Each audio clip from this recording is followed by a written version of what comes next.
Well, good morning, everybody. My name's Phil Calvert. Thank you very much indeed for joining us today. We've still got one or two people who are just still signing on, so we'll just give them a second or two. Really appreciate you joining me today. We're going to cover lots of good stuff. We're going to get straight into it and give you some thoughts about how financial advisors can use social media and the internet to raise their profile, enhance the perception of their credibility and expertise, and of course, attract some more of the clients that they really would like to get. Just very, very briefly about me, my name is Phil Calvert.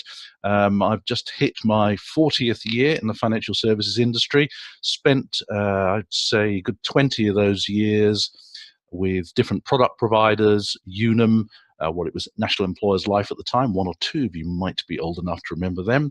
I was head of national accounts with Zurich Life, and also did some time with Permanent Insurance and Pioneer Friendly Society. I was always on the sales and marketing side, so it was something that I always enjoyed. But for the last 20 years or so, I've been an independent consultant, helping financial advisors and others in other regulated industries. Regulated industries tend to find social media quite hard going for all sorts of reasons that we can easily imagine, but it's something that I'm quite passionate about doing, and I really enjoy helping them. So what are we going to cover today? Really, I'm going to cover the good stuff. We put a good deal of marketing blurb out there for you, but what I really want to do is to show you some of the stuff that is actually working. It works for me, and I know that it works for other financial advisors because they tell me it works. So we're going to cover some things on LinkedIn that you may not be aware of. And most financial advisors are on LinkedIn these days, but when you ask them, do you know why you're on LinkedIn, most really haven't got a clue, to be quite honest. They haven't got a clue as to why they're on LinkedIn, that is. So we'll show you a few tricks on LinkedIn that work, that if you follow them precisely, should work for you. I'd really be interested to get your feedback as well. Whilst you can ask questions through this platform, we've got quite a lot to cover today. So if you ask a question and we don't actually cover it in the webinar, I will get back to you personally with to cover off some of the points that you've raised. So let's get straight into it, and let's look at this photo. I mean, this is a photo of me speaking a couple of months ago at a very, very large financial advisor conference in Johannesburg in South Africa. I was really pleased with that particular picture, and I'll explain why that picture is important. But let's just say something else to you as well, because this really is important. First of all, we're doing this at the beginning of the new year, so this is nothing like doing a New Year webinar to get people with a clean sheet of paper thinking about how they're going to plan and attack their marketing activities for the year. Now, I know for a fact that the vast majority of financial advisors get most of their business through referrals, and quite rightly so. You do a great job for a particular client, and next time that client's talking to somebody at a dinner party or in the pub or wherever, and they're asked to make a recommendation, you get put forward, and that's great. And that's the way it's always been, and the chances are that's the way it will continue for quite some time. The difference is that the people who have been given the referral will take an extra step. In the old days, if somebody made a suggestion or a recommendation to you and said, yeah, you want to talk to Jones & Co. Financial Planners, they've looked after me for years and they're great, you'd kind of take that as read and you pick up the phone and give them a call. But these days, most consumers, before they make the call or before they send the email, is they check you out online. Of course they do. They just want to get a sense of who you are, what your area of expertise is, what sort of value that you're giving, and then they will decide for themselves, and maybe they can see some testimonials as well. You know, I remember when most of you will know Vouched For, when Vouched For first appeared. The idea that a financial advisor could be given ratings, a bit like a B&B on TripAdvisor, was absolutely horrifying to many, many financial advisors. So, but we've got to kind of get used to that. So consumers who've been given a recommendation, they're going to check you out online. Now, that is a huge opportunity for you, because we talk an awful lot about lead generation. We're going to cover this off. One of the topics that comes up in our forums time and time again by financial advisors is, who do they recommend? Unbiased, Vouched For, somewhere else? What's your preferred lead generation tool? Yet most financial advisors don't realize that they've got plenty of people that could be new prospects that are visiting your website, but you just don't know they're there. So we're going to cover a few things that will help you convert the people that are right under your nose, the people who are actually visiting your website and you don't know they're visiting your website. But we've got to take the internet a bit more seriously. And I only put this slide in, this particular one that says Happy New Year in, about 15 minutes ago. And the reason I did that is because, and it's a little hobby horse of mine, one or two of you may have noticed me mention this before, that we're still kind of in the holiday season. Most people are back to work, but we still got one or two people who are out skiing at the moment. And when we send out our daily newsletter to financial advisors, we obviously get every single day, regardless of the time of year, we get a lot of out of office emails. We're not in our office at the moment, but we'll get back to you in a couple of days' time, whatever. And it is extraordinary to me, absolutely extraordinary, that the vast majority of those out of office emails that we get from financial advisors don't even mention the IFA's website. They don't offer the website as an alternative place to go in our absence. And all you need to do is put something like, sorry, we're not in the office at the moment due to annual holidays, but if you're looking for any specific information, please visit our website here. Click here. One or two financial advisors have got their website link in their email signature, but very few proactively suggest in their out-of-office email that you go visit their website. And this kind of suggests to me that we haven't, as a profession yet, quite got to grips with just how important our website is. In the absence of you, the financial advisor, what else have they got? They've only got your website, maybe your LinkedIn profile.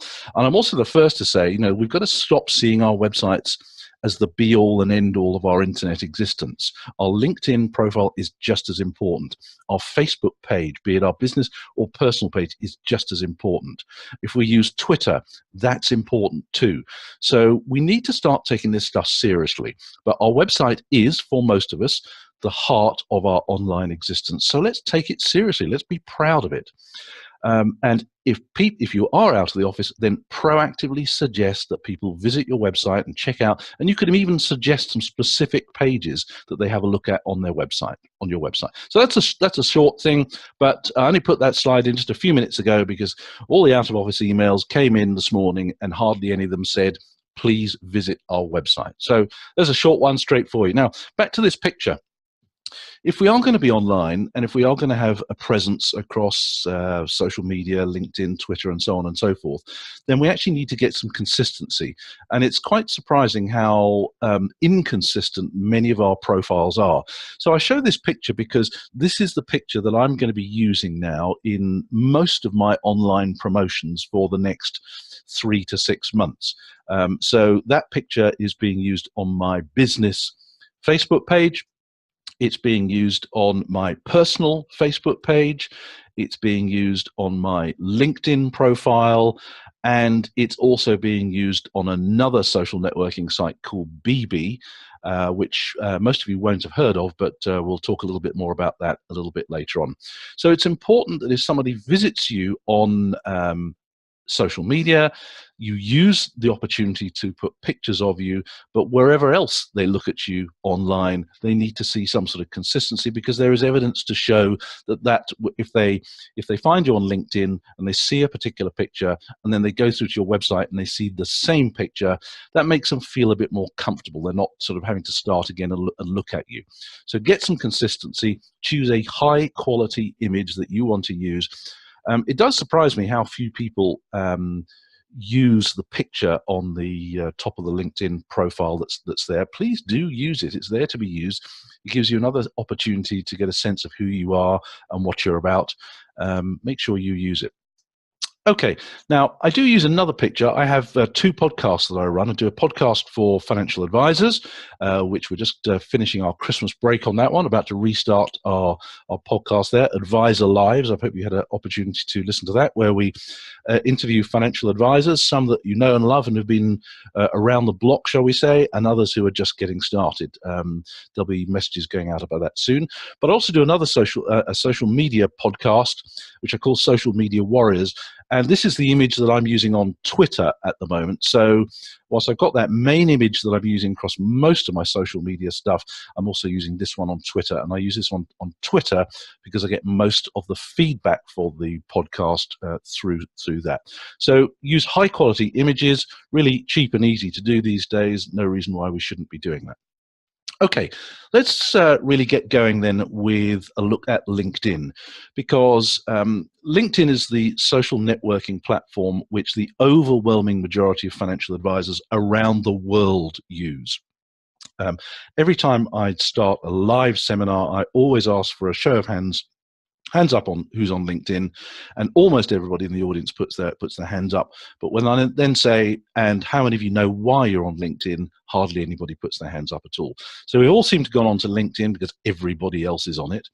And unfortunately, we all look the same on LinkedIn as well. So we kind of need to differentiate ourselves a bit, and we need to look different, because if people are recommended to you, and LinkedIn just happens to be their choice of where they want to check you out. Because let's be honest about this, LinkedIn is a search engine. LinkedIn is the people search engine. If people want to know about people, they want to find expertise, LinkedIn is the place that they do that. The trouble is, if you look at one financial advisor's profile on LinkedIn, it looked, to be honest, much like another financial advisor's profile on LinkedIn. So how do you differentiate yourself? Well, LinkedIn is in many ways, it's a bit like your back office system. If you don't ever have any training on how to use your back office system, there's a good chance that you'll never get the full value from it that you really hoped that you would get. I did some work for a while with Key Software. Some of you will remember the client care desktop. They were one of the first back office systems. But the guys at Key always said to me, it is amazing how many IFAs turn down the training for it, which is ridiculous in many ways, because it said you'll never get the full benefit. And LinkedIn is no different. Unless you get trained up on it and you know how to use it properly, you'll miss the tricks and the real secret good stuff that's hidden in there that gets IFAs business. So I'm going to show you one or two things which IFAs have told me that the very first time they tried some of the techniques that I'm about to tell you, they ended up with clients, and really good clients as well. So I hope you'll find that useful. So let's have a look at, we're not going to go to in-depth training on LinkedIn. We can spend all day on that, but I want to show you some stuff that really does work, including some scripts that make a difference as well. So the very first thing you need to do on LinkedIn, and this is so important, is get a clean sheet of paper. And you need to write down about a dozen keywords that sum up what you're about. Maybe your expertise is probably a good thing. So a financial planner, one of their keywords, and it could also be a really short key phrase, really short phrase. One of their keywords might be financial planning. It might be lifestyle planning. It might be inheritance tax planning, yeah? It might be key person cover. It could be investments. Although most financial advisors have similar business models and do similar things, actually your businesses are very, very different. On the outside, you might look the same, but on the inside, you are very, very different. So here's an opportunity. Little exercise. We don't need to do this exercise right now, but get a clean sheet of paper and write down a dozen keywords that sum up what you're about and your expertise. Don't put things like great service, because people don't search for the words great service on LinkedIn. Remember, LinkedIn's a search engine. Write these words down. If you are in a very, very niche market, you might not be able to come up with 12 keywords. You might only be able to come up with 5 or 6, and that's absolutely fine. But come up with a list of keywords. Then the next thing you need to do is put those keywords in order of importance. So the single most important keyword to you is at the very top of the list, yeah? Then take the top 5 keywords and pin them up on the office wall. Because these 5 keywords you have just said it's what you're about. It's what your expertise is about. And these 5 keywords you need to use on a regular basis in your social media activity. And that also includes blog activity as well. And if you do any videos as well, use some of those keywords in there. Don't use them always, all of the time, but it's important that you use these keywords, that you get used to knowing what your expertise and value proposition is when you're online. Because a lot of financial advisors, when they go online and they use social media, it's all a bit vague, and there's no clarity as to actually what your expertise is. I'm not saying we go into sales mode, because probably the compliance people aren't going to like that, but understand what your main keywords are. Pin them up on the wall and use them regularly in your social media activity. Another thing you should do with these top 5 keywords is to edit them into every single section of your LinkedIn profile. Now, some of you haven't really filled out your LinkedIn profiles in much detail, and that's a shame, because LinkedIn is penalizing you for not filling out your profile in detail. When you fill out your profile in detail, LinkedIn rewards you. And the way it rewards you is by putting you higher up the search engine results. It's a really simple thing. When people are using LinkedIn as a search engine, LinkedIn wants to make sure that the searcher gets value from their search results.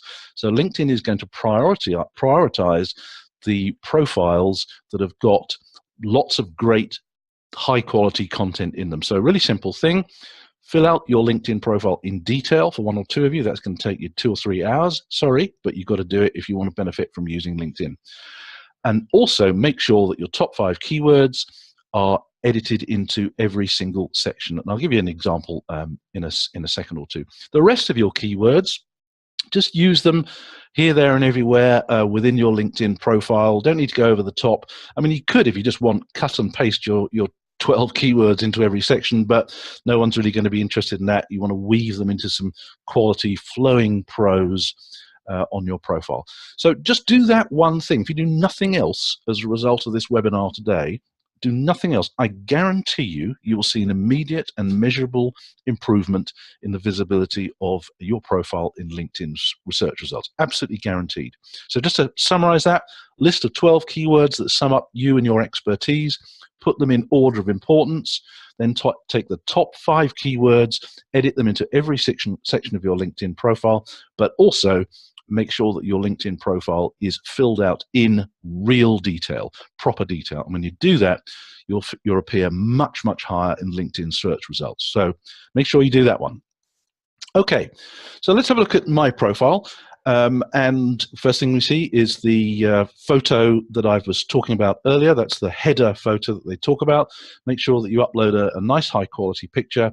I haven't looked at it recently, but the last time I looked at Pete Matthews' LinkedIn profile. Many of you may know Pete Matthews, financial planner down in Penzance in Cornwall. He does podcasting, he does videos as well, and he has used that big picture space at the top to put a photo of him recording his podcasts, recording his videos, and so on. So that gives a sense of who he is and what he's about, and part of his value proposition. I mean, for Pete, his podcasts, his audio, and his video are now an integral part of his proposition. It's not just a marketing tool. Probably a marketing tool is just, a happy consequence of what he does. He gets a lot of very high quality leads from doing that. But actually, Pete's podcasting and his video and his visual stuff is actually part of his proposition. And I think that's something that we've really got to get nailed within the financial advice profession. Social media tends to be seen as a marketing activity. Otherwise, many people think, well, why do this? Why bother?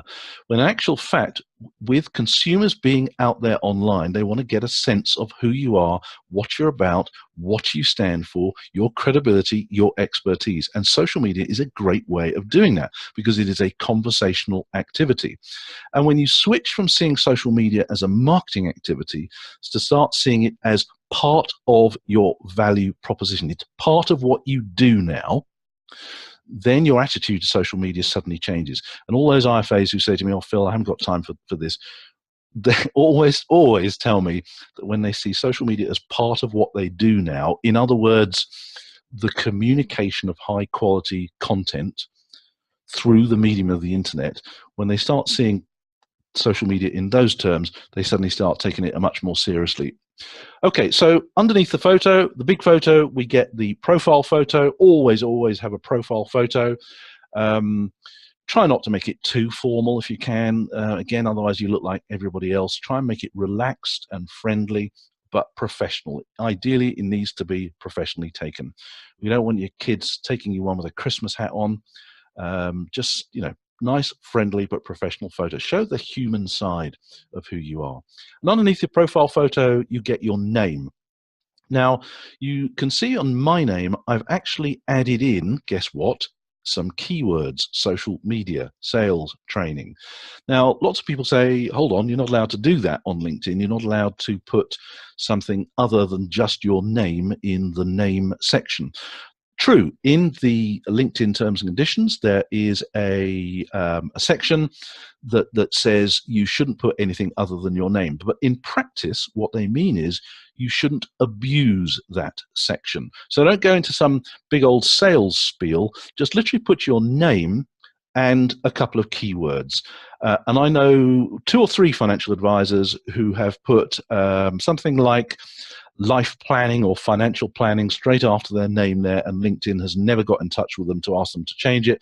And I've had other words, I've had keywords in the name section for many years now on LinkedIn, and they've never asked me to change it either. So as long as you don't abuse that particular section, that's a great thing to do. But get your keywords in there, and that, again, if someone's searching for social media sales training, just by me doing that and some other things in my profile will help me to appear higher up in the search results. Okay, next thing. Underneath your name comes what LinkedIn calls your professional headline. And you get, a reasonable bit of space there. And in an ideal world, what you need to do with your professional headline is write something that solves problems. Don't just say financial planner with Jones & Co. Financial Planning. That doesn't hint that you're solving any problems. Try to write something that actually says what you do or what the consequence of what you do is within that bit. So I've written there, helping you close more sales of social media and internet marketing. Then I've also added keynote speaker on the new world of sales, because one of my big target audiences is people who organize conferences, particularly sales conferences, so that I can get speaking work at those. So I put keynote speaker in there as well, because conference organizers and meeting planners around the world use LinkedIn to search for keynote speakers. So I'm getting my keywords in there. So already, on my LinkedIn profile, we've got a picture of me doing what I do. We've got a relaxed and friendly photo of me. And note also the consistency and the continuity between what I'm wearing in the profile photo and what I'm wearing on stage in the big picture. I try to stick to the same kind of branding when I'm doing the big conferences: white shirt, red tie, gray suit. So I've got continuity going between the 2 photos there as well. Okay. Next bit, keynote speaker on the new world of sales. I've just said that. These are on my keyword list. Underneath that, I've got my website address. Really, what you should put in there is your company name. In fact, what I do is I just put my website address in there. I need to get the opportunity for people to see my website address immediately. I know some people who put their phone number in there, and just because LinkedIn say that's the spot for your company, doesn't mean to say that you actually have to put your company in there. So I put my website address in there just in case people can't be bothered to scroll any further down. They can see it there, and if that gets me 1 extra person who clicks through to my website, then all the better. So think about that one. It's not compulsory, but just think about whether or not you might just want to put your website in there instead of putting your company name. Next, it puts in your location. Now, I live in Cranley in Surrey. It's basically a village. We've got quite a few financial advisors in Cranley and Surrey, but there isn't much call for a keynote speaker on social media in our village. So I put where I tend to work or where I tend to get speaking bookings, which is London. So that's, again, something to think about. If you live quite a long way away from where you work, think about maybe, if perhaps there's a target area where you are looking for clients, or where most of your clients happen to be based, put that in the location bit as well. Going back up to the school now, this is interesting. You might be forgiven for thinking, well, why on earth is the school of any relevance at all? You know, the chances of somebody who went to the same school as me seeing that and thinking, oh, it's interesting, I need a speaker for our conference. You know, that's that's pretty slim. But in actual fact, this is one of the one of the best parts of LinkedIn that nobody knows about, and it's only been recently, quite recently, that I've started to put, and it's on one of my objectives list for this particular year to really nail the value of the school. And it can be your school, it can be your college, it could be your university. So most people who are on LinkedIn will have put that in. Now, I didn't go to university. I went to quite a nice school, and I went straight into work in 1978. I left school and I went straight to work for an insurance company called National Employers Life, NEL, down in Dorking in Surrey. And those of you who know Unum, basically NEL is Unum today. Now, I worked there for about 12 years, most of it on the sales side. I was a broker consultant pretty well from day one, and I used to meet 20 IFAs. We called you brokers back then, but I used to meet 20 IFAs pretty well every single week for the best part of 12 years. So I've met a lot of financial advisors over the years. But I do remember a couple of days before I started work, my dad saying to me, you know, good luck and all that, but don't forget your old boys network. Now, in fairness to the ladies, I also mean the old school network, but there were no ladies at my school at all. So my dad really did mean my old boys network. And he said to me, your old boys network will be the most valuable thing that you will possess during your working life. And at the age of 18, I go, yeah, fine. You know, I got a few mates there, but that was about it. And I thought nothing more of it. You know, best part of 40 years on, my school still sends me a magazine once a year, a proper paper magazine, and it goes out to everybody who used to go to the school. It was St John's School in Leatherhead. And for some bizarre reason, I go straight to the obituary section. Not quite sure why, but I do, to see who's no longer there, particularly if they're on the same year as me. Now, I have to be honest and say I get nothing from my old boys network at all, and that's my fault entirely. It's my fault because I put nothing into it. I don't go to any of the old boys cricket matches. I don't go to the old boys summer barbecue. I don't go to any of the rugby matches. I don't go to the Christmas carol service. I did actually last year spoke to their sixth form for a careers evening, which was absolutely fantastic, and it kind of renewed my interest in the school. But I realized that it's like everything in life. The less you put in, the less you're going to get back. It's like this with networking in many ways. Those of you that go to BNI or NRG or any of these networking organizations, the more you give, the more you get back. We also know that the worst type of networkers are the people who kind of sneak into the room beforehand and they put their business cards out on the chairs beforehand. They're the worst type of networkers because they're the people who are really only there for themselves. The best type of networkers are the people who go with a mind that is completely open and is solely intended to try and give, to try and help people out. So, what's the relevance of this to financial advisors and to LinkedIn?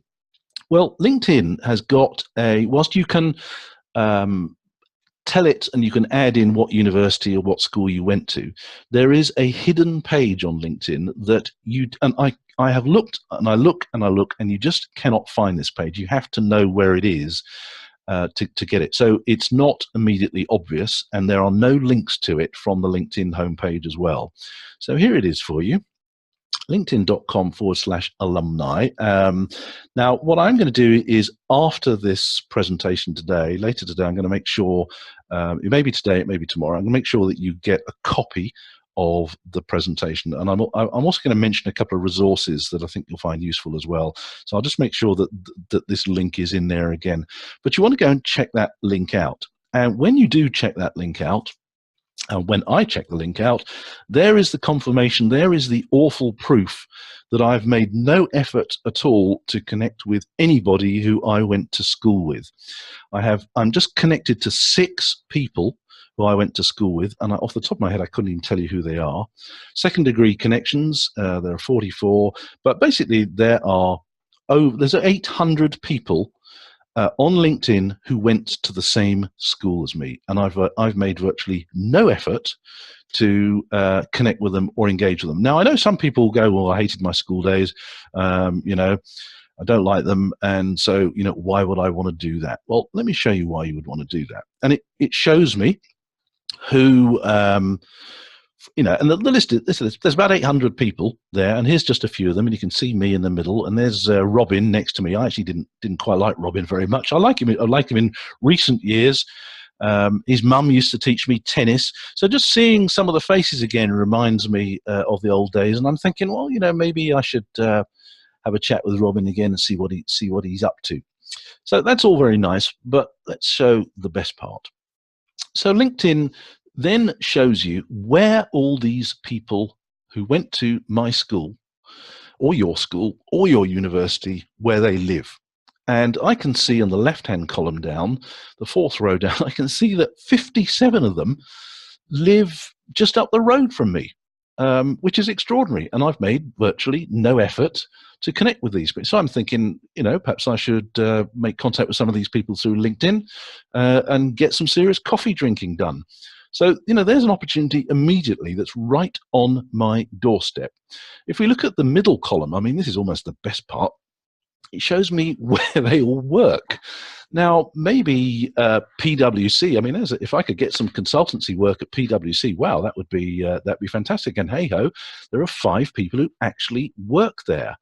If I look further down the list, I can see Barclays Investment Bank, Savills, I can see Deloitte, I can see Close Brothers, BNP Paribas. There's some pretty classy organizations in there that probably would pay quite large fees for consultancy or for speaking. And yet there's an opportunity right under my nose that I have missed, which is bizarre. And on the right-hand side, it tells me what they do. There's people in sales. So, this is absolutely fantastic. And I can click on some of these and they sort of filter them in other ways as well. So this is one of the most valuable things on LinkedIn, yet you can't actually access it unless you know where it is. Now, this is quite useful because let's just pick PwC, for example, because that's there's 5 people there who work there. Now, PwC, they must get emails and phone calls every day from consultants who say, look, do you need any training? Do you need any of this? Do you need any of the other? Why should they pick people? They're going to pick people who they know. They're going to pick people that maybe come with a reputation and a recommendation and a referral, just like you guys, financial advisors, do. But they're also likely to pick somebody who gets in touch with them and said, guess what? We went to the same school together. Now, do you think that might get the attention of them? Momentarily, yes. Now, one of the things about LinkedIn is it is a wonderful tool to attract the attention of people who have something in common with you. Now, you all know as well as I do, if you go to a dinner party and there's some other people there that you've never met before, and you get chatting with somebody you've never met before, you know that when that magic moment comes, when you suddenly realize you've both got something in common, and it could be maybe you both went to the same place on holiday or whatever. When that moment comes, when you realize you've got something in common, that's the moment when things click, when the relationship starts to kick on. That's when the conversation starts to suddenly get very much easier. That's the moment where you really start paying an interest in someone. So there's 5 people at PwC there who I could approach and confidently, although they don't really know me from Adam, I could construct a bit of communication in a way that they are more likely to pay some attention, to listen to me, to have a conversation, maybe even have a coffee. And that is so, so important. That's one of the brilliant things about LinkedIn. I mean, LinkedIn used to have a wonderful tool called Interests. There was a section on LinkedIn, and they only got rid of it last year, where you could show the more human side of you. And if you're into golf, you put golf. And if you're into rugby, you put rugby. If you're into red wine, that's what you'd put. Now, personally, I'm into yoga. I'm into kickboxing and a couple of other things. And one of the things you could do, you typed, say, kickboxing or whatever it is into the interest section of LinkedIn profile. And then what you could do is you could click on one of the words and it would show you everybody else on LinkedIn who's got that same word. So last year, one of the things I wanted to do was try and get more speaking gigs at banks, particularly large banks, because they have a lot of people who go to who attend the seminar, attend the conferences, and they pay good fees as well. So that was a target market for me. So I thought, wonderful, let's see if I can get into a bank through the interest section. As I thought, well, just for a laugh, let's click on kickboxing. So I clicked on kickboxing and it showed me a few hundred other people on LinkedIn who clicked on kickboxing. I can then filter the results by location. So I changed it to London and the numbers fell dramatically to about 4 or 5. And then I clicked financial services and it left one person, a guy who worked for Lloyd's Bank who does kickboxing. So, instantly there's an opportunity for me. He doesn't know me from Adam, but he's my way into that particular bank because I can send him a message through LinkedIn and I can say, oh, I found your profile today. I see you're into kickboxing. What level are I at you? And I am all but guaranteed that he'll accept the connection request and reply. I haven't mentioned what I do. I haven't said anything else. All I've done is acknowledge that we have something in common. And this works time and time again. Now, as I said, LinkedIn have ditched that particular feature. They have a habit of ditching features quite often. But there's no reason why you can't still go to the LinkedIn search box and type in something that you have an interest in. And just play around with that and see what comes up. And if you have a particular type of client that you're looking for, slowly but surely you'll start to see this. Now, LinkedIn have recently reintroduced hashtags onto status updates, and so hashtags with those words that you're typing in are starting to appear as well. So this is a really important thing. Here I am missing out on a massive opportunity to build relationships with people that I've got something in common with at companies that will pay decent fees, high quality organizations, and I'm missing a big old trick here. So this is on my to-do list for this particular year. And so if I click on PwC, it'll give me a bit more information about where they are, where they're located, and so on and so forth. We don't need to dwell on that. But it gives me more information, what they studied at school and university, so I can just get more of a sense of who they are and what they're about.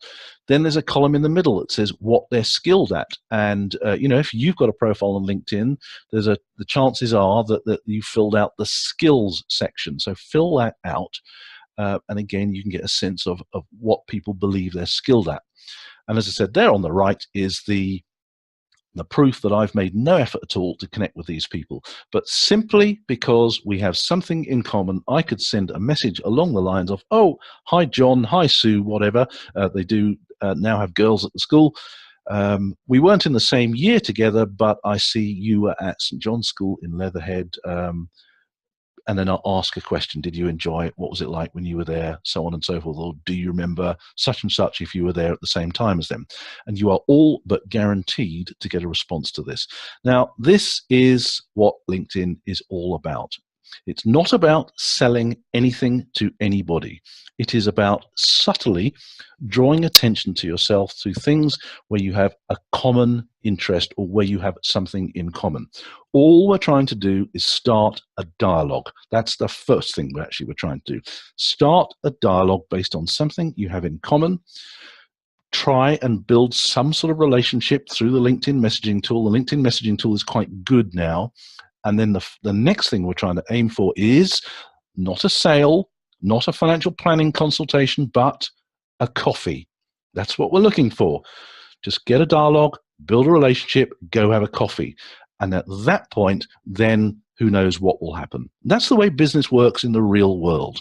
Relationships follow dialogue, and after relationships, trust is built.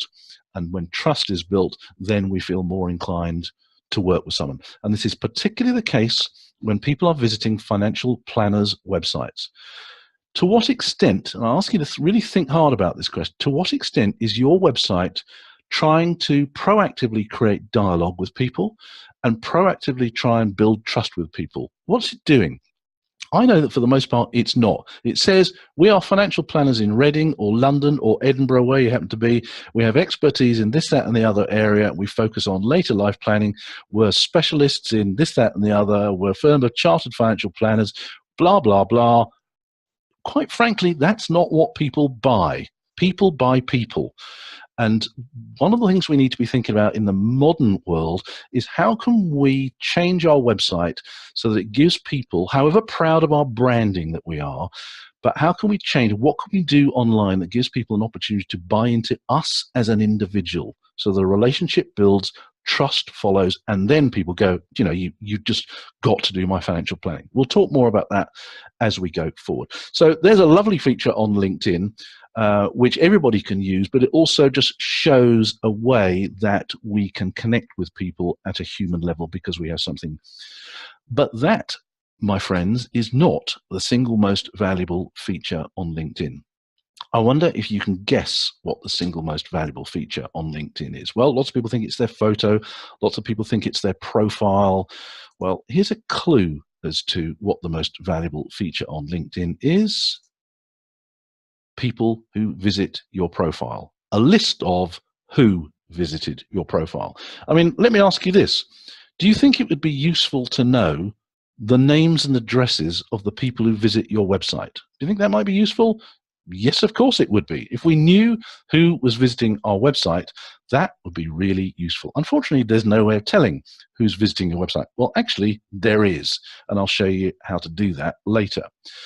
And on LinkedIn, LinkedIn does the same thing. It shows you not the addresses, but you can figure out what their addresses are. It shows you, A, who has viewed your profile over a given period of time.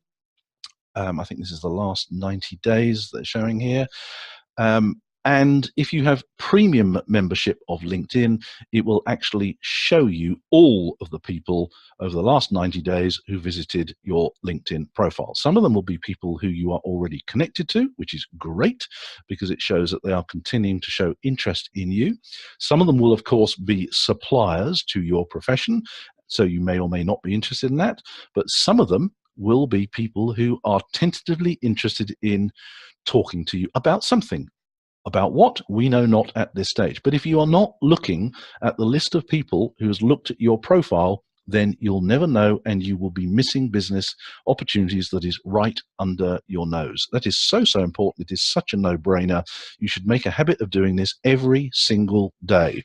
Taking a look either on your desktop version of LinkedIn or your mobile version of LinkedIn and seeing who's looked at your profile. Now, some of you will be getting a lot of people looking at your profile. Some of you are getting not many. But as I said, if you're not at least even doing this, then you don't know what's going on. So in this particular case here, I've got Lisa, Marketing Director, Franchising and Business Development, Casual Dining Group. That's interesting. Not quite sure what she's interested, but we need to find out. Michael Huber, Commercial Director at Workplace Pensions Direct. So he's in the financial services industry, so he's certainly somebody that I probably want to connect with. Florindo is an international fine art professional in Chicago. Not quite sure why he's looking at my profile, but it says that he found me in a LinkedIn search. That's interesting. I wonder what he was searching for. Top right, Tony there, CEO at Corporate and Personal Investment Planning Limited. So I'm obviously already connected to him, and so on and so forth. So what do you think it might be a good thing to do? Oh, there's more as well. I'll just keep looking at this list here. Other people who've looked at my profile. Mark, if I look at the top right one there's Mark Jarvis, independent financial advisor. He's looked at my profile and we're not connected. So what do you think might be a good idea for me to do? Because I want Mark to sign up for my webinars. He's a financial advisor, so these might be relevant to him.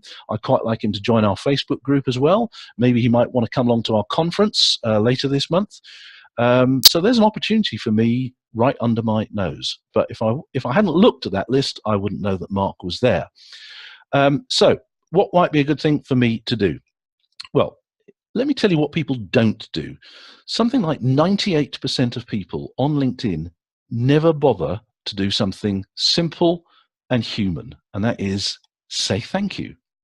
It's really interesting, isn't it? So for financial advisors that have perhaps a high street presence and maybe somebody walks in off the street, how do you think that person would feel if you kind of just completely blanked them, acknowledged them, hid under your desk or something like that? They'd probably walk out, wouldn't they? Whilst they don't want you jumping on them, some sort of customer service, some sort of acknowledgement would be good. Now, Mark Jarvis there, top right, has not looked at my profile by accident. People never visit LinkedIn profiles by accident. They always do it on purpose. And there's a number of reasons why they might visit your profile. Mostly they will because you've come up in a search result if you've done the keyword thing that I mentioned earlier. So Mark is obviously somebody who's potentially of interest to me, so I need to do something. So this is what I will do. I will say thank you to Mark, and this is what I will send to him. Just take a moment to read that. Thanks for taking a look at my profile. Mark, I hope you found something of interest. Please do let me know if I can introduce to anyone in my network. In the meantime, it would be great to connect. Thanks in advance, Philip. Now, is there any element of sales in there? Have I said, thanks for looking at my profile, Mark, you really ought to sign up for my webinar next week? No, I haven't. Because how's he going to respond to that? Probably not very favorably. People really don't want to be sold to on their very, very first interaction. Now, this is a script that several financial advisors have told me that they now use. And the very first time, some of them have told me the very first time they used this script, they ended up with clients. Not immediately, but they turned these particular people into clients. Why? Because this is an invitation to have a bit of dialogue. It's not an invitation to buy something. But there's also a little bit of copywriting psychology that's built into here as well, which is quite important. So the first thing that's really important, obviously we're saying thank you, which is great, but we're putting his name in. Now, here's a rule for you. Always, always, always customize messages on LinkedIn. Always use their names. In this particular case, I've used their name at the end of or in the middle of the sentence. I could put their name at the beginning, but research has shown that if you put the name a few words into the sentence, they're more likely to continue reading the sentence, because whilst they're reading the word thanks for, out the corner of their eye, they can also see their name. So that encourages them to keep reading it. So thanks for looking at my profile today, Mark. I hope you found something of interest. Then it says ... I mean, that looks fairly normal, but in actual fact, in copywriting circles, by putting ... at the end of a sentence encourages more people than not to continue reading, and that's what we want to do. So we do this in email as well. Those of you who receive our email newsletter every day will notice that it has lots of ... in it, because that encourages you to keep on reading. Sorry guys, we've tricked you a little bit there, but this is not a trick. It is just a copywriting technique that works.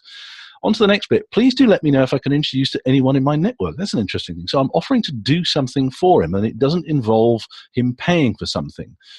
Now, chances are he won't. I've never yet had anyone want to me to introduce them as a result of me sending them that message, but it seems to be a nice professional thing to offer them. Then in the meantime, it would be great to connect ...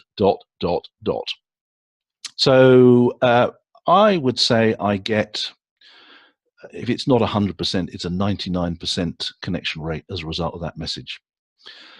So just kind of bear that one in mind. Use that particular script. You could vary it as well. Another way of doing it is just to use a bit more creative language as well.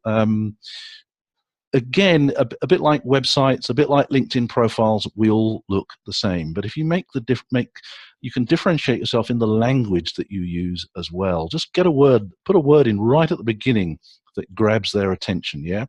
Then notice their name is halfway through the sentence, and then notice also that you could also put a question mark at the end.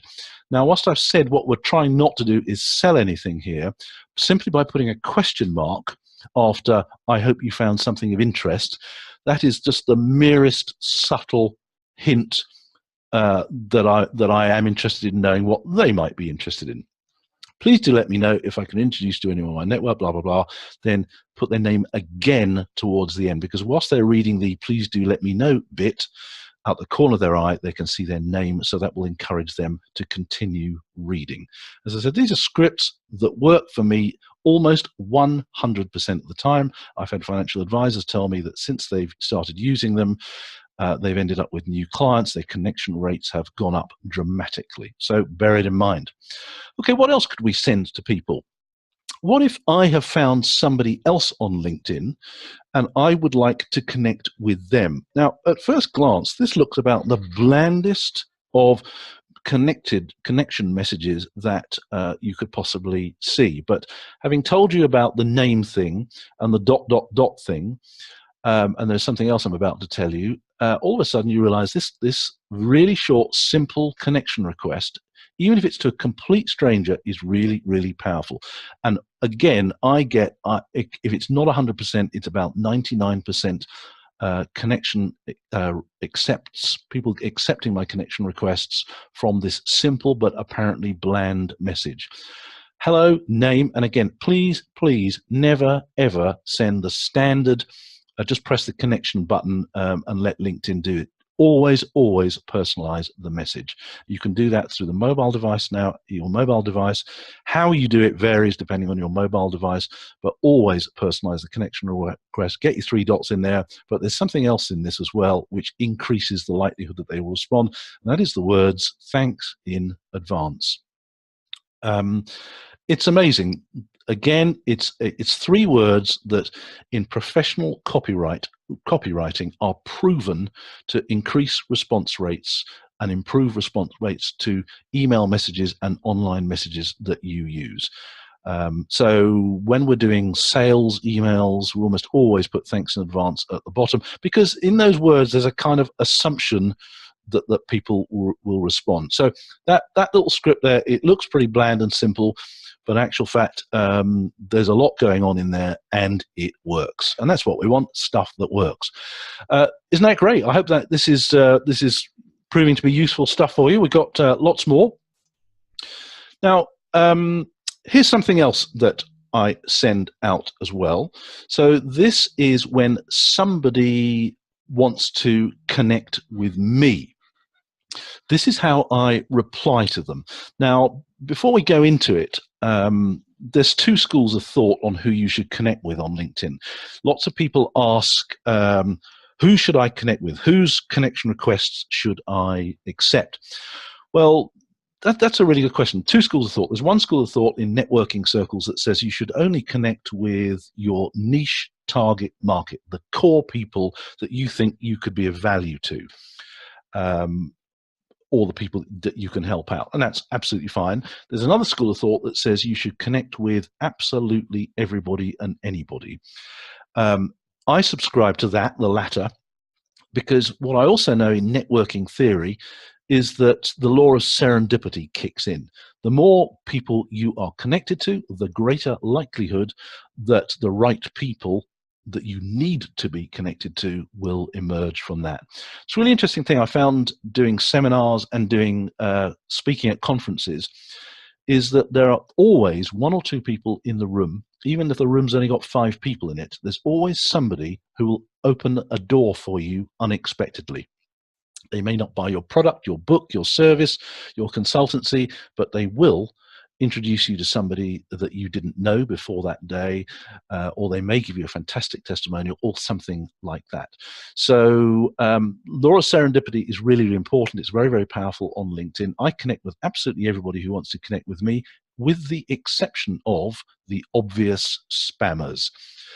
And really all you could do is have a look at their profile, and I strongly recommend you do this. Everybody who wants to look at you, who wants to connect with you, look at their profile. You'll be able to tell if they're a spammer, but if they're not a spammer, what would be a good thing to look for on their profile? Maybe something that you've got in common. Maybe you worked at the same company in the past. Maybe you work in the same industry. Maybe you're in the same location. Maybe you're connected to somebody else, because they always says whether you have mutual connections on LinkedIn.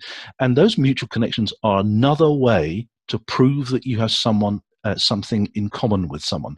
So yesterday I found a conference organizer that I wanted to connect with, and they only had one person in common with me, and that was another speaker, and an obscure speaker in a very niche industry. I said, "Oh, I found your profile today. I see that you're connected to my friend Joe Blogs. It would be great to connect, please." And they replied straight away, no problem at all. So when someone wants to connect with me, this is how I reply. "Hello, John, Sue. Yes, I appreciate your interest. Thanks for your invitation to connect, and welcome to my network. I'm really excited that you wanted to connect. Can I ask what prompted you to make contact? Thanks in advance." So the sharp-eyed ones amongst you will have noticed the three dots in there. You'll have noticed the thanks in advance. You'll also have noticed the "and please do let me know if I can connect you to anyone on my network." So I'm giving here straight away. I'm not selling anything straight away. But there's a couple of other things just to build on our copywriting technique for today. The first thing is the word yes. You wouldn't believe how powerful the word yes is. And on a couple of occasions during this webinar already, I've done a couple of things that you haven't even noticed that I've done. I've asked you questions that could only have given a yes answer. Isn't that great? Isn't that useful? Hope you're finding this of interest. I mean, I hope you are finding it of interest, but there's a very good chance that you'll have answered yes. You might even, without even realized it, have nodded your head. Now, what was interesting, I noticed in the Life Talk forum today on Facebook, somebody asked about how to put on protection seminars. Seminars are, whilst I'm the first person to say social media is so powerful and important for financial advisors, I'm also the first person to say that actually seminars and workshops are potentially even more powerful when you get them right. And when you get them right, you should be getting conversion rates easily over 50%. But the financial advisors who get really high conversion rates, 70, 80%, they know that there is a technique that subtly encourages people to want to make an appointment with you afterwards. It's not a con, it's not a trick, it's a psychological technique, and it is the word yes. It's called trial closing. And while you are presenting, occasionally you ask a question that people cannot say no to. They say yes, and so you say to them, "Are you enjoying this today?" And you nod your head, and almost everyone in the room will say yes, and they'll nod your head. It's a little technique. So, for example, if you were putting on a seminar and it was a really cold, frosty morning, one of the first things you should say in the morning is, "My goodness, it's a cold, frosty morning today, isn't it?" Everyone in the room will nod their head and say yes. And as the seminar goes on, you want to find other ways to get people to say yes. Do you understand this? Is this okay for you? Well, you don't want to say, "Am I going too fast? Am I going too slowly?" But think of ways to get people saying yes. And when people start saying yes, it is amazing how it increases the likelihood that they will want to do business with you. So when someone wants to connect with me, I say, "Yes, I appreciate your interest. Thanks for the interest to connect, and welcome to my network." Then I say to them that I'm genuinely excited that you want to connect. People are actually drawn to people who are positive, optimistic, appear to be proactive, and generally, nobody likes somebody who's miserable all the time. And so this is another way to differentiate yourself just through a message, through email, and give people the impression that you are genuinely excited. So actually say it in your message. "I'm really excited that you wanted to connect. Can I ask what prompted you to make contact?" So nothing wrong with that. That's not salesy. As I said, people don't go onto your LinkedIn profile by accident. They do it on purpose. And if they want to connect with you, they've done it for a reason. Now, there are people out there who also believe in serendipity, so they are, if you like, profile collectors. But if we engage these people with a nice little bit of dialogue here, there's a good chance that you can get some dialogue going, which might build a relationship and might end up in the coffee house. Thanks in advance, and then the old, "Please do let me if I can connect you." So that's what I say to people. And once again, more times than not, it actually gets a conversation going. So I hope you're finding that useful. Okay, let's just go back to something else that's really valuable on LinkedIn. And we've said the most valuable thing is the list of people who's looked at your profile, but there's also something else. Who has viewed, well, not necessarily who has viewed your post, but how many views of your post. I mentioned earlier that LinkedIn is also really about getting attention as well. And a great way to get attention is to put content on LinkedIn. And by content, you don't just have to do blogs and status updates and put videos. Other ways to draw attention to yourself are simply by looking at other people's stuff and liking it and saying so. Really great article, Sue. Interesting post. Thanks for sharing. Just really short stuff that no compliance officer or anybody is ever going to have the slightest bit of problem. All you're doing is acting like a normal human being. You're just acknowledging their existence, saying, that was a great post, thoroughly enjoyed it, and click the like button. The more that you do this, the more attention. And all it takes is one like or one comment on somebody else's content or status update that they've put on LinkedIn, and that could get you a new client. It is simple as that. Somebody can see that you've done it, and just out of pure curiosity, they'll have a look at you. Perhaps they'll want to connect with you. Maybe you'll send them the nice welcoming message. A bit of dialogue, a bit of relationship could start to build, and so on and so forth. So content is really, really important on LinkedIn. But there's content and there's content. And LinkedIn is different from Facebook. And here's examples of two different pieces of content that I've put on LinkedIn. The one on the left is a piece of content that I read that I would normally share onto LinkedIn because I think my contacts might find it interesting. It's basically an article on another website, and I've put the link on it, and 176 people viewed that post. You know, not too bad, but not great. If I look at the one on the right, 906 views. Now, everybody tells you that you should put images and links in your posts on social media. If you do that on LinkedIn, you won't get many views because LinkedIn is a very shareholder and revenue focused organization. It doesn't want people clicking links that take you to other websites. LinkedIn gives priority to posts on its site that don't invite you to go visit this link, and they don't. And also, if you put a picture on it as well, it doesn't do quite as well. There is an alternative to that. So I put something on here just literally a few days ago. And notice the first line, all I've put is, don't you love it when somebody noticeably practices what they preach, ... Over Christmas, my family stayed in a tiny seaside town in Cornwall. I mean, a lot of people, they just want to read the rest of that because it appears to be a little story. And human beings are hardwired to listen to and read stories. No wonder that is something that LinkedIn will show to lots and lots of people. Now that's 906 views of the post. It doesn't necessarily mean that they'll all go visit my profile, but it is attention that I've managed to get on there. Let's move on. Here's something else I put on as well. Another post. This is a status update. This financial advisor shocked me, ... And you can see what I'm doing there. Now that I've told you what I'm doing, you can see what I'm doing. And the financial advisors, if that comes up in your news feed on LinkedIn and you're a financial advisor, there's a pretty good chance you're going to read the rest of that. LinkedIn quite likes video, but there is a clever way to put, because you have to put a link to it. As I just said, LinkedIn don't like links. So what you do is you put your little bit of content on there, tell a little story, use your 3 dots, yeah, and then post it without the link.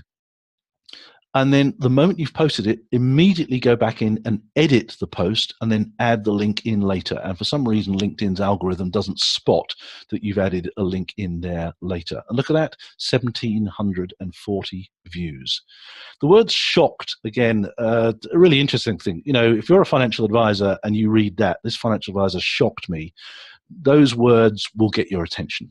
No question about that. So once again, this is something else I'm saying throughout this that we need to think about in our marketing this year, is think about the language and the words that we use. Let's be less bland, and let's get people's attention with words that are proven to get other people's attention. Here's something else, just another couple of examples here. And on the left, here's another status update post that I put. So the results are in ... And they shocked me. There's going to be a whole bunch of people want to know what the results are and what shocked them about it. And look at that, 1,106 views. On the ones on the right, he didn't even have his name on it. Not his name, number, email address, or nothing. So I'm getting people's attention. People want to read more, 800 views. And the one at the bottom right there, wow, I haven't seen that in years, ... Once again, that's going to get people's attention. I'm getting people's attention. I'm doing it in a way that, through copywriting technique, makes them want to read more. And when they do read more, really all I'm telling them is a little story. And for the people who kind of get LinkedIn, this is the technique they use. This is when they realize, I wish I'd known this years ago. Use LinkedIn to tell little daily stories about your life, what you've seen, what you've observed, something that happened in your office. Yes, there needs to be just the tiniest bit of relevance to what you do or what you stand for, and your role. But things happen in your day-to-day life that usually go unnoticed that actually would make really, really good content. I know a guy, I've known him for many, many years, a guy called Pete, who used to be head of PR for Legal & General. He moved on to be head of PR for Friends Provident. I wonder what happened to those two companies. And he's now head of PR somewhere else. Now, he's one of these people, and he commutes from Guildford to London. And his car journey to Guildford Station is 40 minutes as well. But he's one of these people who likes to be at his desk in London by about 6 a.m. So goodness knows what hour of the morning he has to get up. And so he gets a train, and today there's a strike on that particular line. And today, as he does most days, he posted on Facebook about he's likely to be ranting about service and about strikes and so on and so on. And he's been doing this for years and years and years. And I said to him a couple of years back, Pete, you're going to give yourself a heart attack if you you've either got to stop doing the commute or don't go in so early, or use your time in a more focused way. And he said, yeah, I realize that. So I said to him, look, why don't you use the 40-minute journey on the train? Why don't you write a blog? Why don't you do something on LinkedIn? And, if you want to, write about the train service, write about customer service. It's obviously something that you're beginning to know quite a lot about. And he started doing this a couple of years ago. And to cut a long story short, he has now written hundreds and hundreds and hundreds of blogs. And he told me, and he's done them every single day on the train. So instead of ranting every day on social media, he's using his time a bit more creatively. Yes, he still does a bit of ranting. And he gets that out the way, and then he writes a little blog that he posts on his blog, and then he posts it onto social media as well. And he said to me, the first 2 or 3, and I gave him a challenge. I said, do this for 1 week. And if you can get past 1 week, then you'll find it easy. And he said, I did find the first week really difficult. But he said, after a while, I used to go about my day, and I used to notice other things that I could use in my blog the next day. And this is something that financial advisors can do as well. You have experiences with clients, with providers, with other people in your local community every single day that you could turn into and use something to put a daily, ultra short story, just 2 or 3 paragraphs, onto LinkedIn. You could do that. And your kind of little blog radar will start to kick in. Maybe even carry a little notebook around with just something happens during the day. You could turn that into a story that other people would find useful. Really, really powerful. And the LinkedIn super users who get lots and lots of business from LinkedIn, this is what they do. This is how they get it. They don't write articles. LinkedIn about a year ago launched their article, their own blogging platform. And in the early days, you used to get a hell of a lot of views on it. But these days, it's feeble. You get very, very little traction with it. What really gets traction is just a regular, everyday status update without a link, without an image, and you'll be getting high views like this. But do also add in a hashtag as well. So in each of these particular posts that you're looking at on the screen there, at the end I put in a hashtag. Maybe I put in hashtag social media, hashtag whatever. But that helps those posts to appear in search results as well. So really short technique, but these are things that work, guys. And if that's what you want, please do give it a go. As I mentioned earlier, please feel free to ask questions. And if you rather email me a question instead, that's absolutely fine by me. Now I'm kind of spoiling for time here because I can't get the slide to change. There we go. Is that the right one? Yes, that's the right one.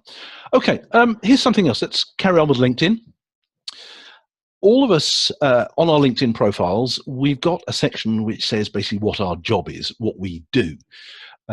So if you used to work for an insurance company, I've got in my LinkedIn profile under the positions I've got that I was head of national accounts for Zurich Life for X number of years, blah, blah, blah. But here's another thing. Lots of people think that section on LinkedIn is just for putting your jobs. In actual fact, it's a section where you can put anything you like in there. So for example, what you could do is if you're a financial advisor for Jones & Co. in Reading, you would obviously have that as your current position, financial advisor, Jones & Co., and a bit of spiel about what you do, which has got your keywords in it as well. But maybe this year you're going to do some protection seminars or something like that. And you're doing them, around the south of England, whatever.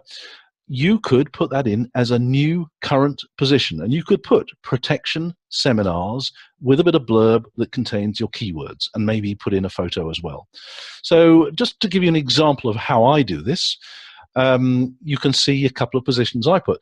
And for 2 days, I was speaking at a huge financial advisor conference in South Africa. Literally just 2 days I worked for Alexander Forbes, but I've put that in as a position in there, but it's got keywords in there. If you look at the one below that, in June last year, I was speaking at a social media conference in tourism in India, so I put that in as a position. So if you like, I'm putting in a client list. I'm not going to put the whole lot in there, but I'm going to put some of the better ones. Here are some of the other ones that I've got. For one day in April 2016, I did some training for Volvo, so I've put that in as a position. I did some work for Standard Life. I put that in a position. For Maserati, I've put that in a position. So you could do that as well. So as a financial advisor, yes, put your current firm that you work for, but also put something else that you're doing. Maybe you're doing a webinar, so you could put that in as a position. Anything that you're doing, stick it in there because it contains your keywords. Really important. I hope you found that one useful.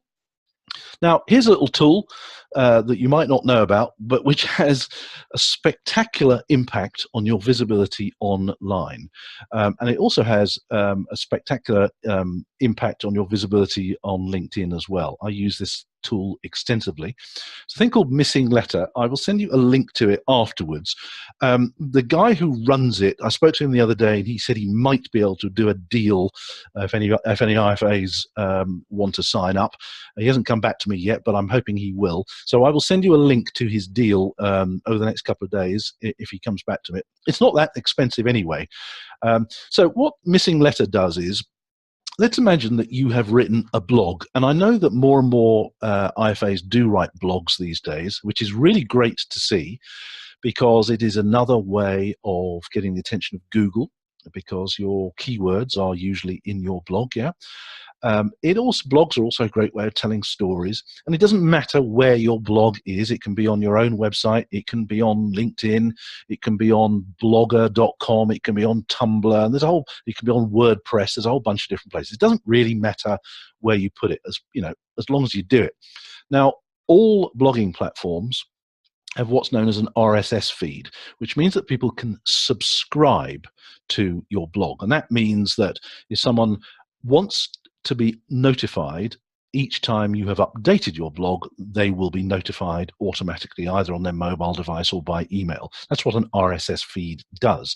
Podcasts have an RSS feed as well. So if you subscribe to our podcast, through iTunes, for example. Every time we update the podcast, you will automatically be notified. The RSS feed will do that. So if you've got an RSS feed on your blog, you plug that into Missing Letter, and when you post your blog, Missing Letter will see your blog, and it will create 12 pieces of social media content that it will post for you onto Twitter, LinkedIn, Facebook, and somewhere else, I think, without you having to get involved. And it takes sentences and phrases out of what you wrote in your blog and creates a tweet, for example. So I wrote a blog. Let's look at the one on the left, and Missing Letter has taken a sentence out of that blog. It has created a tweet for me in an image like this, and it's tweeting it for me. And it does this over the course of a year. It will tweet 12 different pieces of content. Now, I can check what content it sends out, just in case there's something it doesn't want. So this is using AI, artificial intelligence, really, really clever. And it will post these to Twitter, to Facebook, to your LinkedIn company page. And I have to say that since I've been using this, the number of people who see this on LinkedIn and who've wanted to connect with me has absolutely rocketed. This one tool alone is responsible for the number of people wanting to connect with me, it massively so. So, the longer that you're using it for, and the more blogs that you post. So, if you post a blog once a month, it's going to take you best part of a year before you're getting some real traction. But if you post once a week, and a blog doesn't have to be 20 pages long. It needs only be 3 or 4 paragraphs at the most. Tell a little story, add some value. Missing Letter will turn that blog into 12 pieces of content, which you will post across your social media platforms over the course of a year. Really, really useful. I know a financial planner down in Cornwall who's been using this over the course of a year, and it has been responsible for driving a lot of traffic to their website. So give that a go. Worth looking at. Here's another one. I mentioned this a little bit earlier, called BB. BB describes themselves as a personal branding platform. I can't really see what it is about BB that makes it a personal branding platform. What I do see is a tool that makes it an alternative to LinkedIn. It basically does exactly the same as LinkedIn, but it's a bit more friendly. There's a bit more community to it as well. I'm not saying ditch LinkedIn by any stretch of the imagination, but a lot of the LinkedIn super users are saying that they are really putting some attention onto this particular tool. Now, I don't want to come across as someone who's saying you want to use the latest shiny new social media platform, because it's true, isn't it, that there's something new comes out seemingly every day. But this is something that really is very, very powerful. Now, I showed you earlier on LinkedIn that depending on how you post on LinkedIn, determines the potential number of people who actually see it, and that in turn will determine the number of people who might want to connect with you. And that's LinkedIn's algorithm. Now, BB's boast is that you post something on BB, they guarantee, I'm not quite sure how they guarantee, but they say so, they guarantee that everybody in your network on BB will see your content, which is extraordinary. So just from that benefit alone. Now, it is based in Spain, and there is a very heavy Spanish speaking contingent around the world. It picked up 12 million members in its first year. So it's doing something right. It's not my cup of tea, the bee thing, but you are a bee if you are a member. Hives are groups, like the LinkedIn groups, yeah. And producer, and there's a little button, you click it and it says produce honey, and that is when you write a blog, which is a bit sweet, but that's the way they decide to use it. So from the point of view that it is an alternative way to build your personal brand, it guarantees that what you post on there will be seen by your network of contacts. It's pretty powerful. You have a profile page, and again, you can see that I'm using my photo on there as well. And you can post status updates like you do on LinkedIn, and you can post articles like you can do on LinkedIn. What's interesting, when you post an article, here's a couple of articles that I've posted recently. You post your article, and they also post that article to up to 3 groups of your choice. And some of the groups have got tens of thousands of members. There's a group for English speakers on BB. There's a marketing group there with 68,000 members. So when I post an article on BB, it goes straight to that group as well. There's a social media group. There's pretty well groups for absolutely everything. Also in the groups, again, just like in LinkedIn, they have the admins, but they also show the people who are most, the top contributors in the group, which I think is a nice little touch. If you're a regular contributor, you interact, you engage, maybe you post content in the group. In other words, you're a good networker, you add value. They they give you a shout out there, and I think that's quite so. In the marketing group, I would like to try and get myself in there, in the influence section. How much extra business this gets me in the long run, who knows? But that's a nice little touch, which is great that they've thought of it. And they also give you some stats on your articles. I said articles on LinkedIn right now aren't getting many views at all unless they get the attention, unless they've got they have brilliant copywriting with fantastic titles. And also if LinkedIn editors spot your article, they will sometimes give them some love. Most people's articles on LinkedIn aren't getting many views. And as I said, so you're far better off doing status updates on LinkedIn, as I've been saying. But articles on BB, as you can see from these, get quite good numbers of views. But something else about BB, which is really valuable, is that you post an article on LinkedIn, on BB, sorry, Google picks it up within 20 minutes. I found that when I post an article, if I then go onto Google, that article is already appearing in Google search results. So that's pretty good. So I throw that one into the air for you as if you have the time, if your social media strategy allows you to just stretch your wings a bit and think about something new, there's one to think about. Just to kind of wrap up on BB, which I think is another really, really important point, is that the top bods in BB, they reach out to individual members. If you use the site, some of these people will actually send you a private message and say, oh, I just noticed you on LinkedIn. And these are personalized messages, or they'll say, I noticed your recent blog about such and such.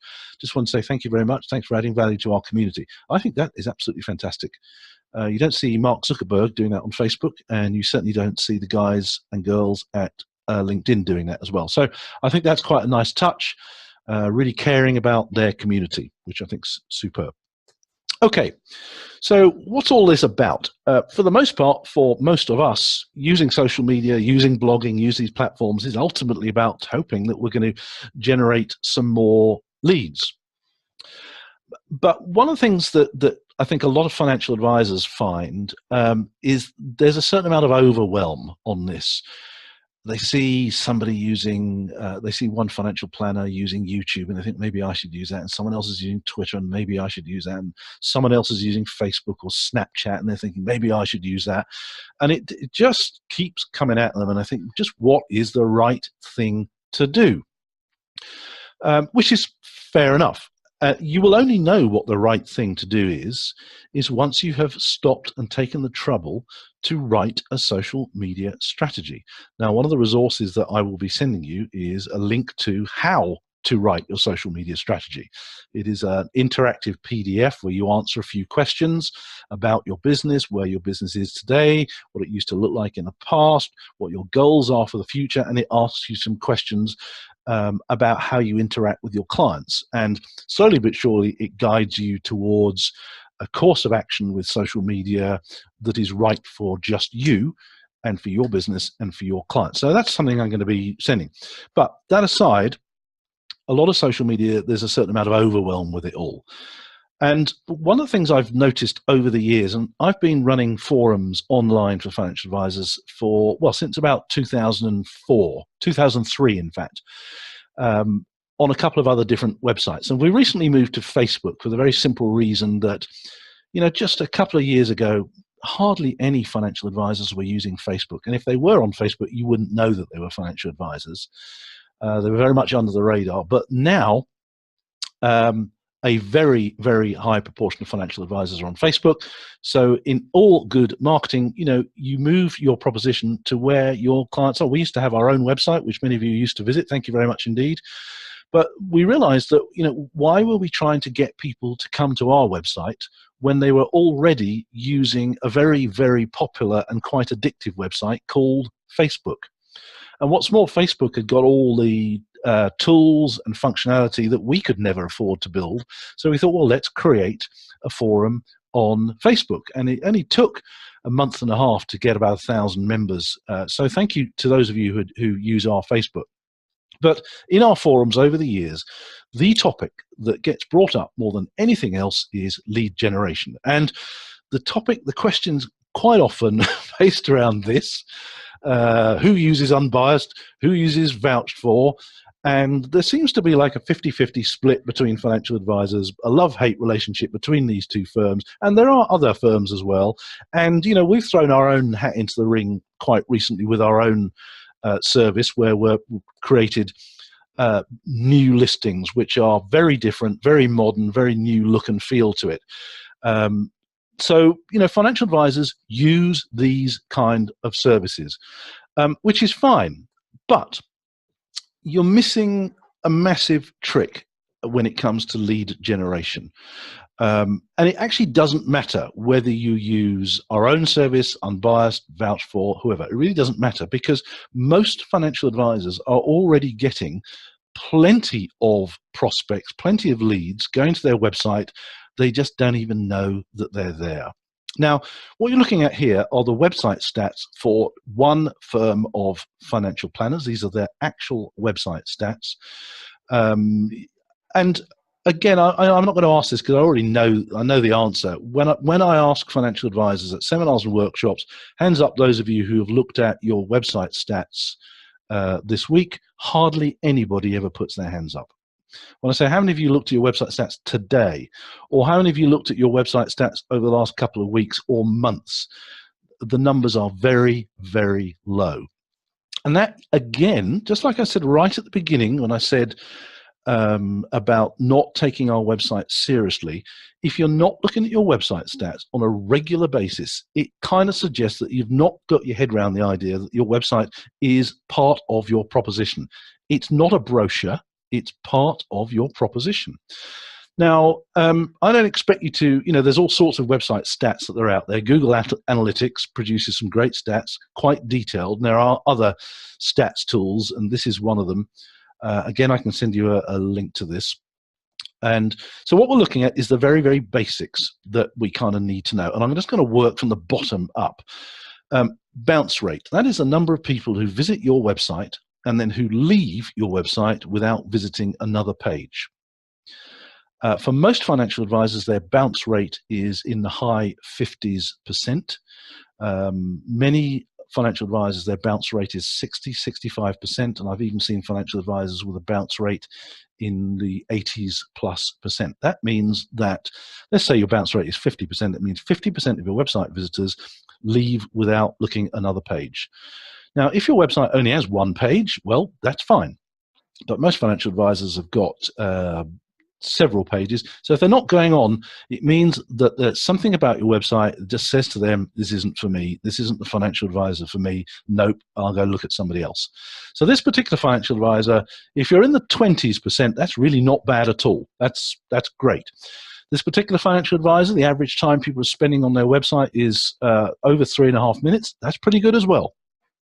Average actions, that means the number of things they do on the site. So on this particular IFA site, they've looked at 3 things, or they've clicked 3 things. That's not particularly high. Great. So it means they're spending a reasonably long period of time on what they are looking at, but they're still only looking at about 3 pages on the website as well. And we've also, their stats also show which pages their website, and you should know which pages of your website people are looking at. I mean, let me ask you this question. Do any of you know what is the page of your website where most people leave? Well, if the figures are anything to go by, for most financial advisors, the home page is the page where most people leave. But the second page where most people leave your website is your useful links page. Your useful links page is the page where you are proactively inviting people to leave your website. Why would you do that? Seems to me quite an odd thing to do. Why would you put a page of links on your website that invite people to leave your website? And I see IFAs on their useful links page, it's got the FCA, it's got the Insurance Ombudsman, which is great, and the BBC's website and stuff like that, which is great. And you create a useful links page because you think it's a useful thing to do. Well, how about this as an alternative? On your useful links page, put a list of links, and you only need to put 3 or 4. Put a list of links to other pages on your own website. In fact, link them to the pages that get the most visits. Link them to the pages where people hang around the longest. In other words, do what you can to get people to stay on your website. Don't invite them to actually leave. Just a small point there for you. Okay. Now, this is for the last 28 days, I think. So over the last 28 days, there were best part of 1,800 actions on this particular IFA's website. But over the last 28 days, 611 people visited the website. 611. Now, I'll tell you for a fact that, well, I know that about 500 of them were brand new visitors, and 100 of them were people who came back to their website. So that's quite interesting. Of the ones that came back to the website, 100 of them had already been before. They might be existing clients. Who knows? But what's this IFA doing to encourage them to come back, to stay on the website, and maybe get in touch? We've got to also ask a very searching question. What is this IFA doing to turn some of those 500 people into clients? Now, I know most financial advisors don't want 500 new clients every 28 days because they simply can't cope with it. Pete Matthew, who does the podcasts, he gets downloads in the tens of thousands, but he doesn't want tens of thousands of new leads coming in every day. What he wants is ultra high quality leads. But I want to suggest a slightly different way of looking at it. This particular financial advisor doesn't want 500 new clients. But what this financial advisor does want is maybe 3 or 4 really good quality clients each month. But they're not getting them from these 500 visitors. Now, I think that's because there is a fundamental problem in the way financial advisors' websites look. We've got past the stage now with, it wasn't all that long ago that about 25% of IFAs still didn't have a website. I do know a couple that still don't have a website. And then we got through the period where the financial advisors' websites just looked pretty awful and were very little more than a brochure. 1 or 2 IFAs' websites now are really quite classy looking. But classy is great, quality is great, but does it get you new clients? Let's just while we're looking at the figures, you can see through this particular way of looking at website stats, this particular financial advisor's stats over a period of time. You can see the Christmas period. And what's interesting, that even over the Christmas period, they were getting visitors to their website. So that's quite interesting. You also got to know your LinkedIn numbers too. So I'm going to give you some ideas about what we do with this. So as I said, on LinkedIn, we can see who's viewed the profile. We can see that I appeared in 159 search appearances. So my keyword strategy is right. I can see where the searchers work. I can see what the searchers do. This is all really useful. However, for the vast majority of financial advisors, and it's not just financial advisors, it's other regulated industries, and it's also a lot of other small businesses as well. When people arrive on your website, this is what they're greeted with. They arrive at a brick wall. There's nothing, absolutely nothing, on financial advisors' websites that proactively help the person visiting the site to get a sense of your expertise, your trustworthiness. There's nothing that helps to build a relationship. And that's really important. Yes, you can put all the fine stuff on there, a few testimonials, that kind of helps a little bit, but it doesn't actually help them to move into your website and through your website and to think, I like you. Now, there's a simple reason for that, and it's because most financial advisors, and apologies to our UK viewers for the dollar signs, most financial advisors do not have any sense of a value ladder. And by that I mean a predetermined set of steps and products and services that gradually increase in price and value. And when you think about it, when most people arrive on a financial planner's or a top quality IFA's website today, in a fee charging world, we are expecting these people who don't know us from Adam to arrive on our website, to have a look at our website and go, yep, I'm prepared to pay those fees. Now, I know not every financial advisor has their fees on their website, but we know that we have to pay fees. And for the financial advisors I know, the fee thing these days, for somebody to arrive on your website who's never met you before, to then jump to a position where they will pay a high fee for your full service is quite a big ask in this day and age. That is a big jump. Now, I saw on the Facebook group today, somebody asked about how can we create a service at a low fee that will attract perhaps younger people. And I thought that's really quite interesting, because it suggests to me that even that financial advisor is actually starting to think about a value ladder. They have a service proposition for full fee services, but they're starting to think about a service proposition for other types of client. And I would like to suggest to you now that we need to rethink the definition of a client. When I ask in consultancy sessions, I ask financial advisors, just tell me, what's a typical client look like? I get a broadly similar answer, and they vary from elderly people in their 60s plus to people with a net worth of XYZ, to people who are nearing retirement, and those kind of answers. I kind of get those sort of answers. But I think there's another type of client that we've completely forgotten about, we've completely ignored. And these are people who arrive on your website and who are generally greeted by a brick wall.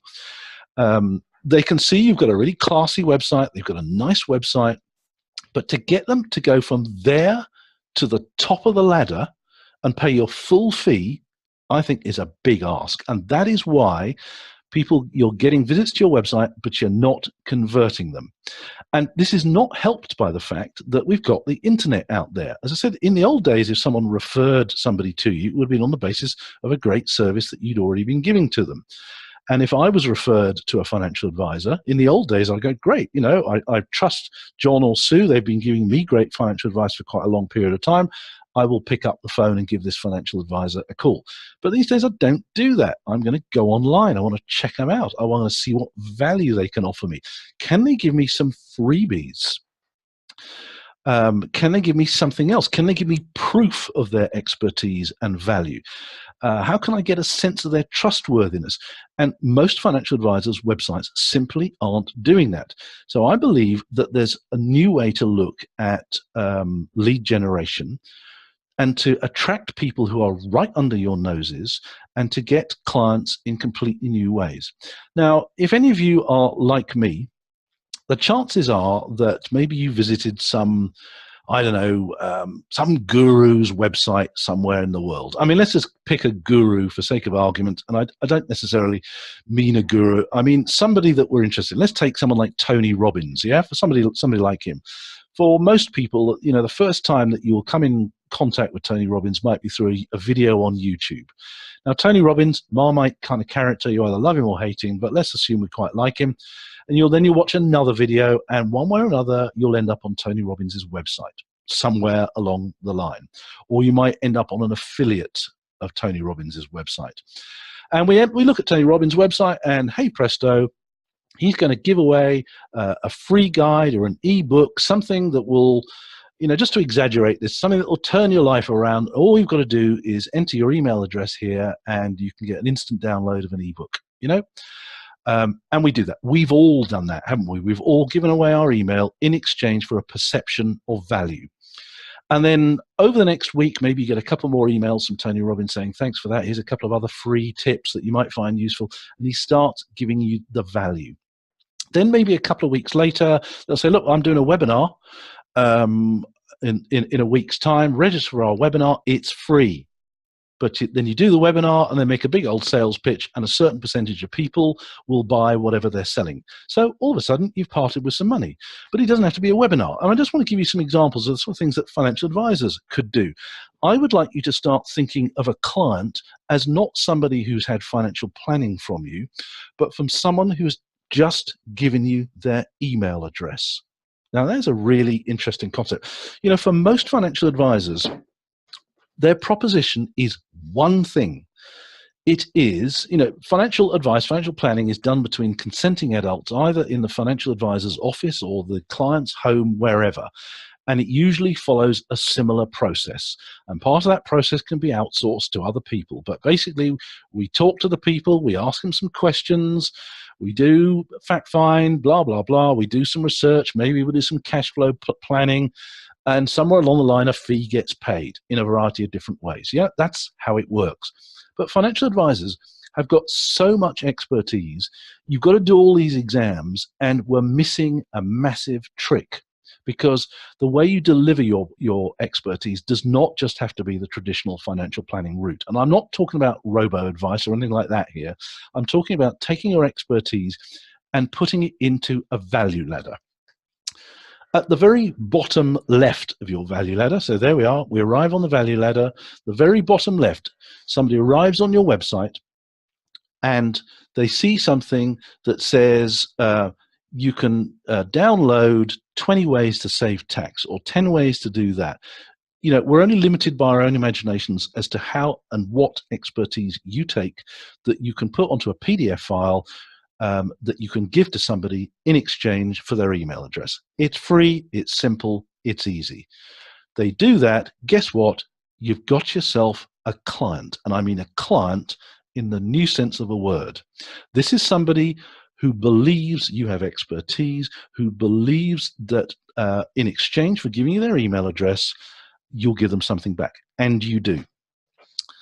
Possibly the next step on the value ladder, and this could come a couple of weeks later, it could be a month later, or several months later, after you have communicated with them because they've given you their email address and you've added more value,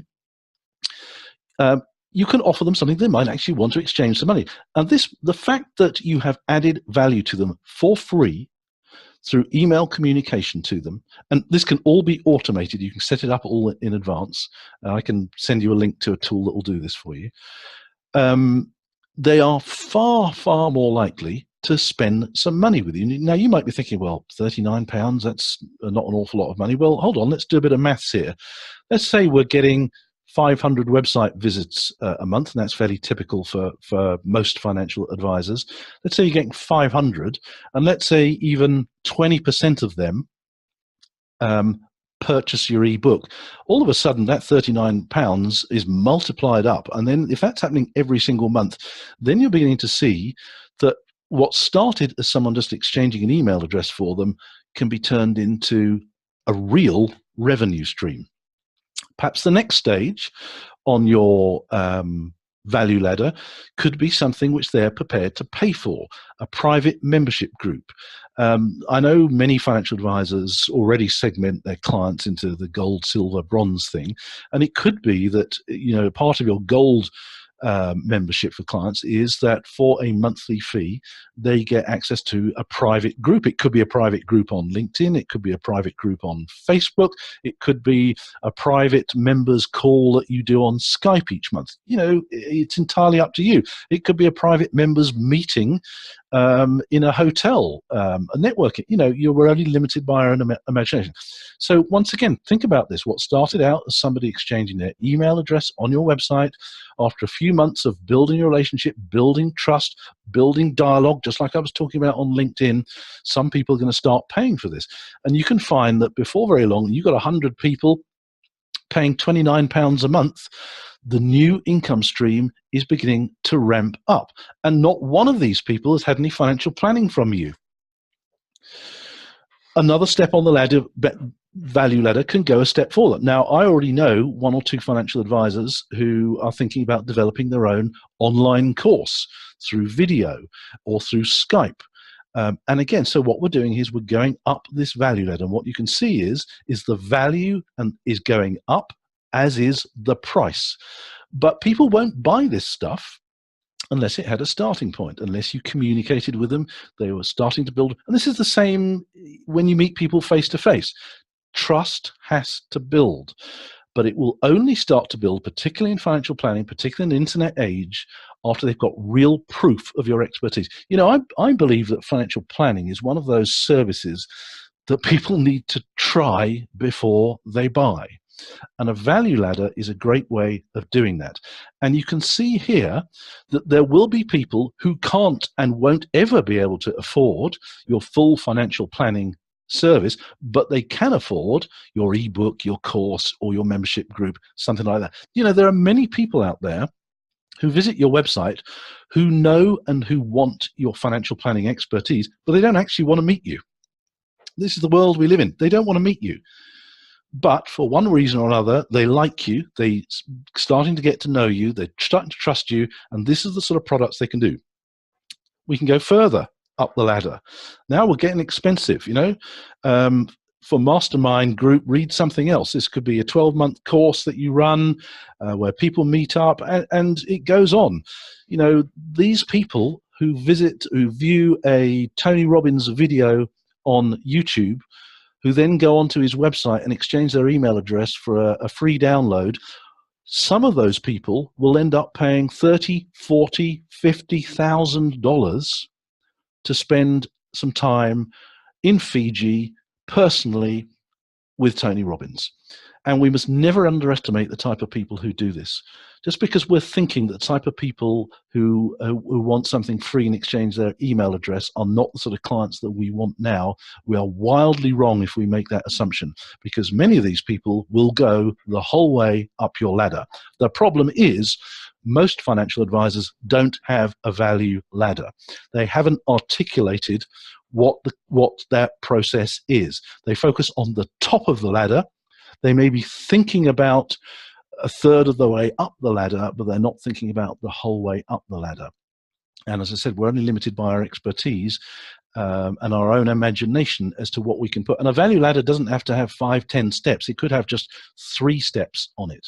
So, you know, that's really something to think about. And I've just started a program with 4 or 5 financial advisors where we will teach them to create products and services using their expertise. We're doing this over the course of a year. There's still time to get on if that's something you want to join. But I think this is really important. It's starting to think about what's your definition of client, and are we missing out? Well, I know for a fact we're missing out. If 500 people a month are visiting your website, you're missing out on 500 email addresses. It's as simple as that.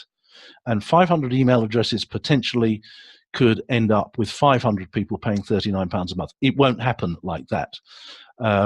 It'll be a percentage of that. But think of that, over the course of a year, the potential is absolutely huge for financial advisors. And I think in this internet age, this is the way forward. This is the trick we're missing. Now, there are tools that you can use this. One of the best tools is email. Email today, whatever you think about email, even if you think you're overloaded with email, email is still the single most powerful internet tool that you can use. And I know some of you send out an email newsletter, maybe you use MailChimp or Aweber. I use a tool called Actionetics as well. I can send you a link to that if you're interested. But it doesn't really matter what the tool is. What is important is that you send something out. Now, you may be thinking, forgiven for thinking, Michael, it's just so much email that arrives. But it's a bit like the junk mail that gets put through your door. When the junk mail that gets put through your door comes through, you know, the back of your mind every day, you think, why do people do this? Because for the most part, it goes straight out to the back into the recycling, yeah? But the reason they do it, the reason they put junk mail through your door is because it works. The reason why people use email marketing is because it works. And email professionals know that the more email you send to your clients, the more money you make from them. It's as simple as that. Now, it's true that some people say, could you just cut down on the email a bit for me? But that gives you a signal to have an opportunity to have a chat with them and say, would you like a daily email? Would you like a weekly email? Would you like whatever? But the simple facts of the matter are, if you send out a daily, the more email you send to people, the more money you make from those people. It is a fact. It's as simple as that. And if you have a value ladder approach to selling your financial planning expertise, that's how you will get them to ascend your value ladder. But there are some things you need to do. So let's just, and I'll just quickly take you through one or two of some of the things here, and you'll recognize some of these things from what we were saying about LinkedIn a little bit earlier. Let's say somebody gives you their email address today on your website. They get automatically sent through your email system, but you could do it manually, your PDF download that you've created. What you then need to do is to send them an immediate follow-up email. Thanks for downloading. Here is your free guide. And then just give them something bonus, something genuine. Don't do any selling. Don't encourage them. Don't ask them if they want a full financial planning review. All they wanted was the free guide. But give them a bit more. Give them real value. But say in that email, this is number 1 of 5. And once they've been told that, most people will be happy to accept an email for the next 5 days. Then the next day you say 2 of 5, 3 of 5, and so on and so forth. And in your email, just tell a little story. Remember, like I was saying, the status updates on LinkedIn, do the same thing. Something that you observed during the day that could be related to your expertise, just tell a little short story that leads to value. There's no point sending them emails if all it is spam. We're not in the business of sending spam. We're interested in sending them value. And people who receive value are more than happy to receive more value. But on the 5th one, then if you want to, you can send them an offer to something that is chargeable. Maybe you've got an ebook that they'll need to pay for. Maybe you're going to do a webinar that you want to, but it's the second step on the value ladder. Yeah, it's something cheap, but because they've seen and they've starting to build a relationship with you, there's no harm in even throwing in a phone call. Some people do that. I personally don't do that, but you could do that. As long as they've seen that they've got value, a certain percentage of the people who received your email will then purchase your cheap product. Again, your email should follow some particular rules. Attention-grabbing language. Short sentences. Our magic 3 dots, yeah? Thanks in advance. You should. If you put at the bottom of an email, you should click here, or you should think about attending our webinar. Now, a lot of you might be thinking, blimey, you should? That sounds a bit forceful. Actually, in copywriting language, you should is incredibly powerful. And you want to play around with language as well. Do what's called split testing. Most financial advisors, most small businesses don't do split testing. Don't offer, what you should really have is a website, a homepage that has 2 different versions, and that you monitor which version gets the most engagement, the most click-throughs. So if you do have a little box that says, give us your email address, just do 2 different versions.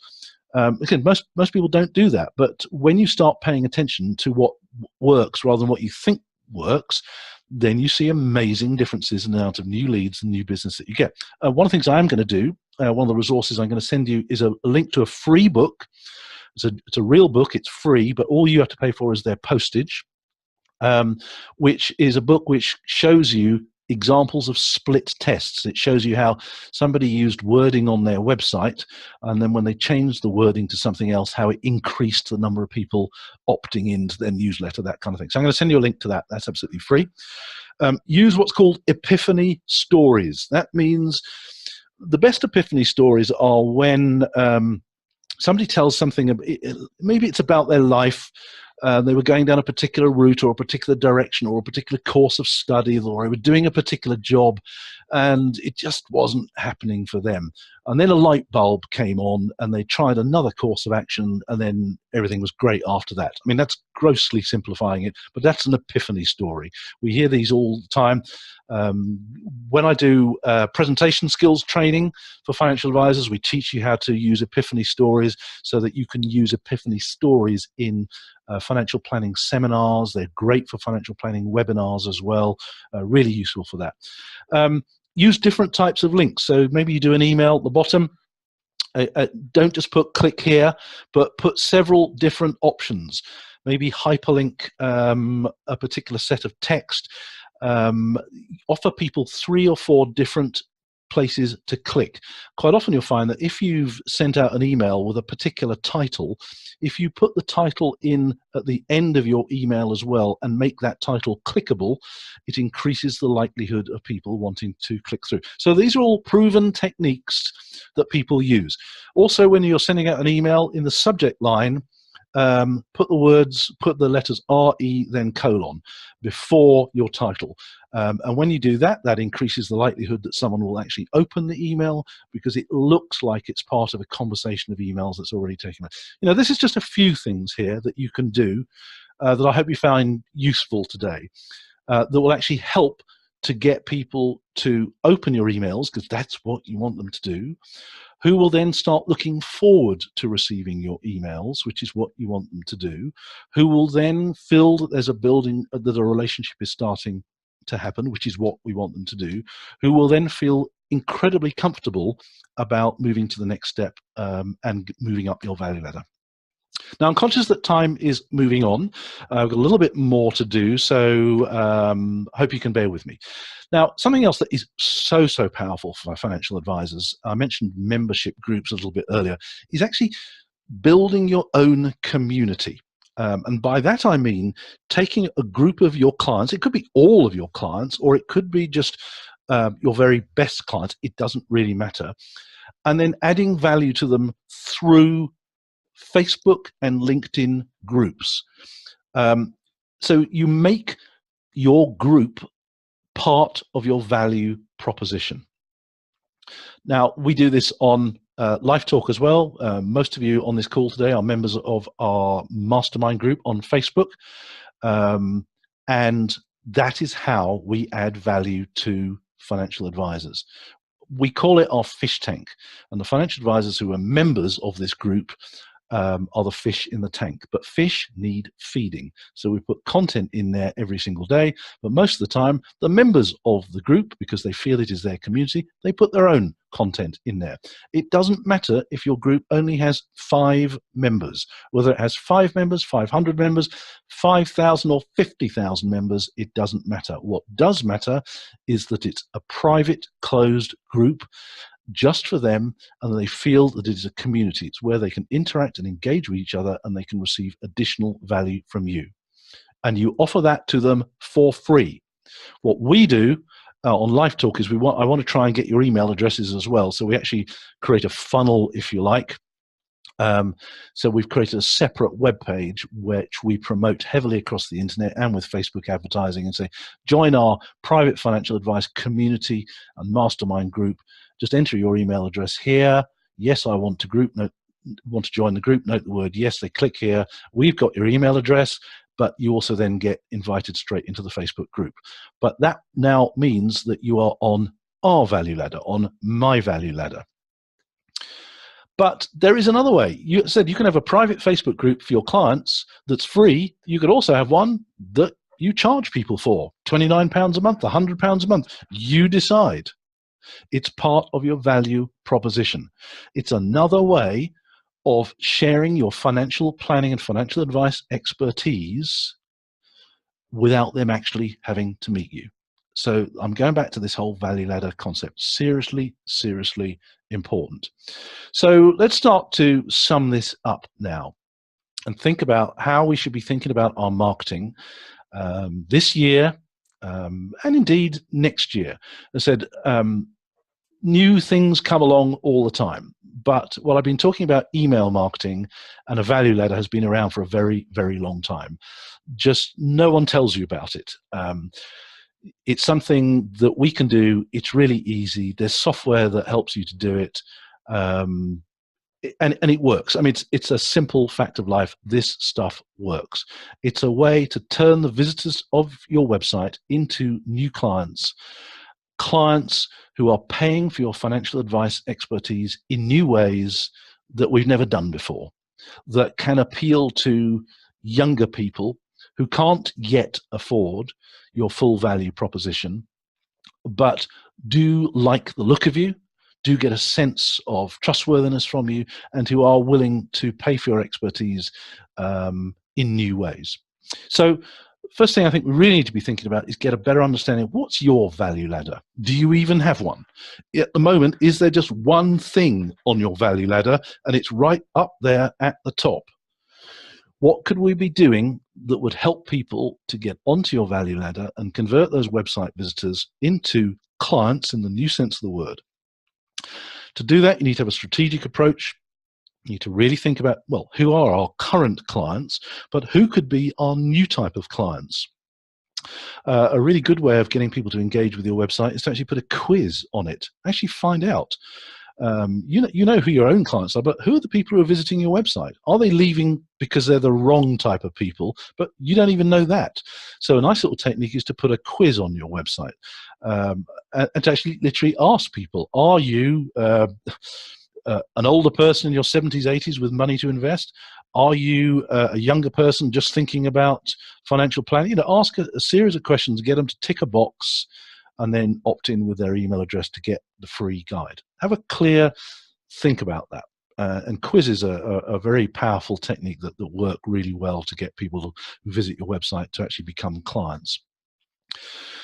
We need to have a much, much better understanding of who our customers really are. So I'm going to send you a link to a resource where you can actually do that. But we think we know who our clients are. And when I ask financial advisors, I get an answer that sounds like you know who your customers are.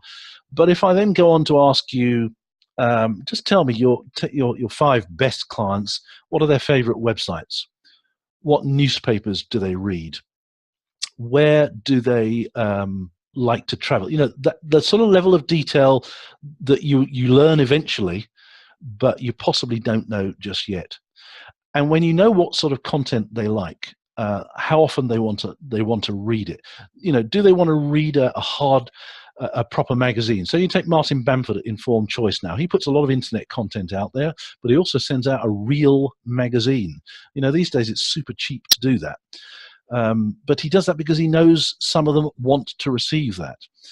How often do you want to receive it? You need that kind of level of detail. It's called creating a persona. Think about your clients also as in terms of community, and add value to them online through private groups. You can do that on LinkedIn. You can do it on Facebook. There are other places where you can do that. You could even get your website people to create private groups. But why do that when Facebook's got a perfectly good alternative? And please don't tell me that your clients in their 70s don't use Facebook. Please don't tell me that.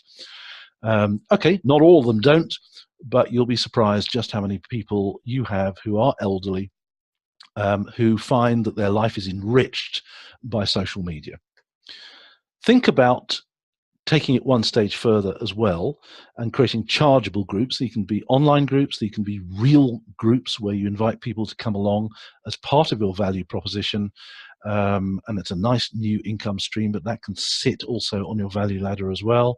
And so just to go back to that one, that chargeable group, you could really go to the ultra high end of your value ladder, and you can offer a weekend retreat somewhere for a lot of money, tens of thousands of pounds. And don't assume that your clients can't afford that, because you'll be amazed that if people have traveled up your value ladder, there will always be a few people who go, yeah, I'd like that. I'd like to go and stay in a really fancy hotel for a weekend, either in the UK or abroad, to get access to you, and maybe you could bring in some other experts they wouldn't normally get access to. People will pay for that.